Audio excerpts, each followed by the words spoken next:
the more you give, the more you get. So this is not a place for dishing out worksheets and having the easy route. This is about engaging, co-creating, and using what their interests and their attitudes and their abilities are. And all that, we become a community of creators. So we create to understand. The children feel equal to us, they have that same voice, they can question things, disagree with things, but that we're all doing it together. That's what makes it special. As soon as we get to school, if you're a little bit early, you can either just get reading or you can work outside on your dens. It's just cool that you kind of had the freedom to do that.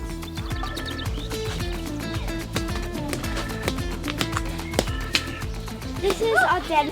We made it because we're stuck on an island and we're naturalists, and a tropical storm hit us when we were sailing to the Galapagos Islands. And we're making this den because we're trying to find shelter and we're collecting water. It's been really fun. Like, we run out like every time we can have a chance to do it. So children have a natural inclination to play and to play in role, and this can be a brilliant vehicle for the continuation of their learning through school.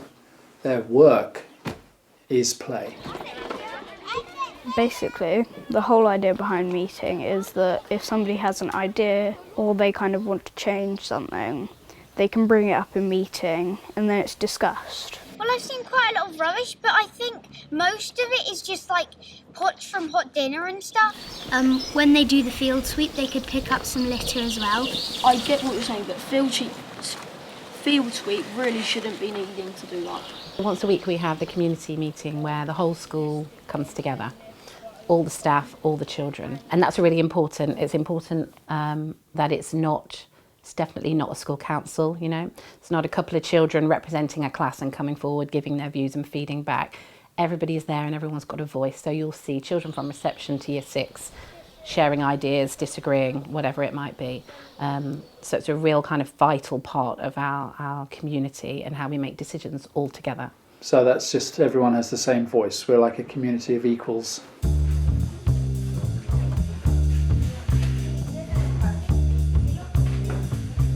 So you guys said we were going to go into the caves first, but then you said that you wanted to check if there was actually a body inside the hazmat. We stumbled across this hazmat suit and we're really curious. We think there's a body inside and we've all decided as a group to open it up. So right now we're just looking inside, but we don't want any chemicals to get near us.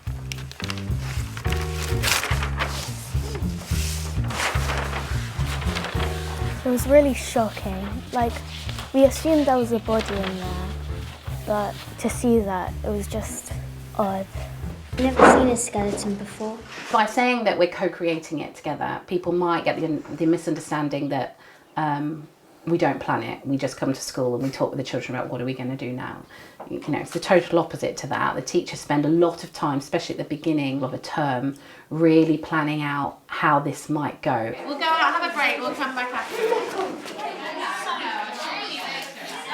We've kind of got our plan for the day, so this will, it's nothing fancy, but it's our kind of thinking. And this is for later, but it's the options where we're predicting where they might go. So we won't have one fixed plan. Yeah. It's kind of seeing what might it be. It still links with our nuclear testing. So what their kind of awareness of there being this big bomb does link with the video clips that we were going to show later. So it's whether to bring in the video clips now or leave it till later and just carry on with what we were going to do. It's going to be more powerful if the clips come later in the telling of the story. Obviously, we have to follow the national curriculum, and there are certain skills and concepts that we want them to learn.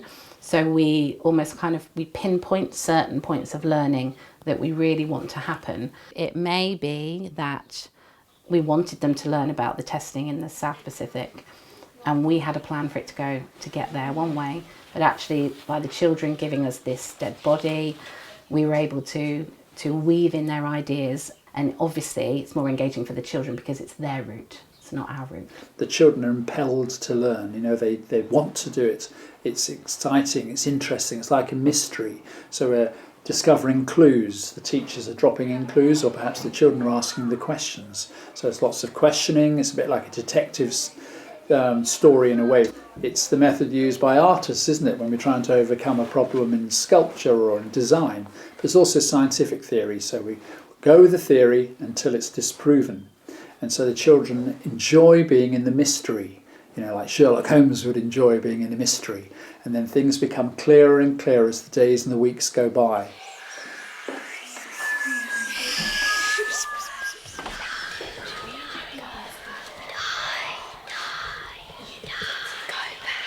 When it's planned, you kind of know what's going to happen. It's just a bit less exciting, whereas when you don't know, it builds up that extra suspense and makes it so much more exciting when you're in the moment. Suddenly it feels like the walls are closing in.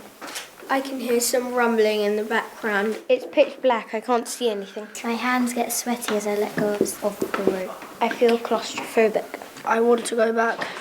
When unexpected things happen, it's so breathtaking. It felt kind of like real because, you're so immersed in the experience. Wow. It's the skills, the values, the attitudes, the concepts which are the important thing. It's not the actual facts, if you like. That will come anyway. You could, so it's this rich context that from that, so it's like an inside-out sort of curriculum. Teachers can identify all kinds of learning coming from that. They will be planning to cover certain aspects, but along the way, many other aspects will be covered. So if the work is multi-layered enough, three-dimensional enough, deep enough, then more learning will happen. So we're bringing the curriculum to life, and everyone wants understanding and knowledge to be committed to long-term memory. And this very famous old Chinese proverb, I hear and I forget, I see and I remember, I do and I understand. And we say, I create and I understand. Because we live it, it stays with us.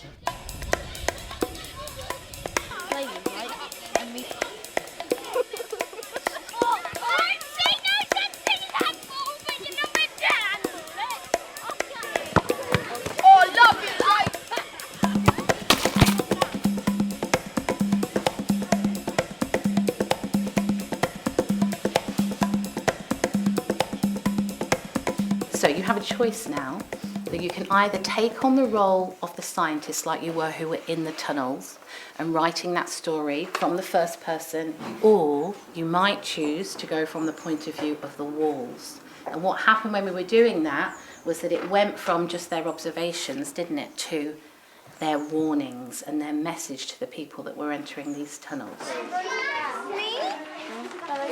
So yeah, we're writing about the walls. And I've right, they shouldn't come here. Previous people haven't been that lucky.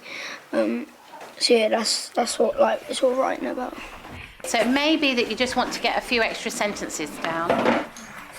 Is there anybody who wouldn't mind or would like to just share what they've got so far? So Lachlan, can you start us off? They shouldn't be here. Many people died because of the things that live here. Try if you must, but you won't survive. You don't belong here. When you enter, there is no turning back. I can hear the walls whispering. They are saying it's not safe. How can they not hear them? The agonizing screams, the haunted cries, the blood-curdling whispers of death. The reason that the writing is such high quality is because they're feeling something. It's not formulaic. It's not the teacher prescribing how it should be. Their emotions and their feelings are right at the heart of it. The past haunts me even to this day, even when I'm young no more. Bealings is, I want to say, fun, but also you learn so much from it. A nightmare began. The islands were turned into a laboratory for the testing of nuclear weapons.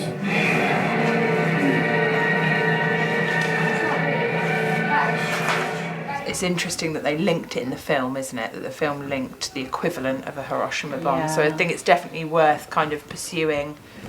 I felt like maybe it's the end of the day, or I don't know, but their kind of reaction to the bombs. You're trying to draw out, this one bomb for 365 days times 12. That's the story that has got to be given a lot of time to explore. Yeah. The point of view of the islanders. Obviously, got to connect more with the story of the girl and her grandmother and what's happened to them. And then obviously there's the scientist option, which it'll be up to them where we go next. There's experiences you wouldn't have if you went to a different school, where it's just sit down, write, do this, do that.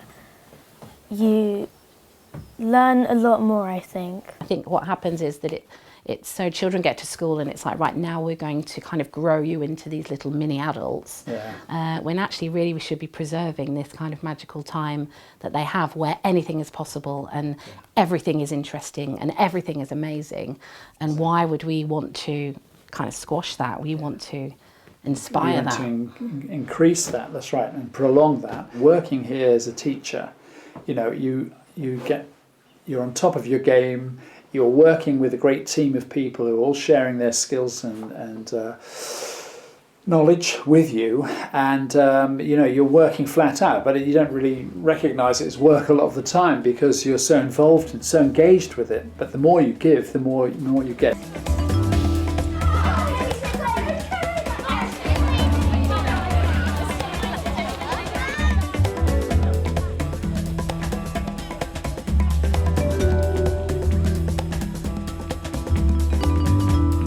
Bealings School Productions.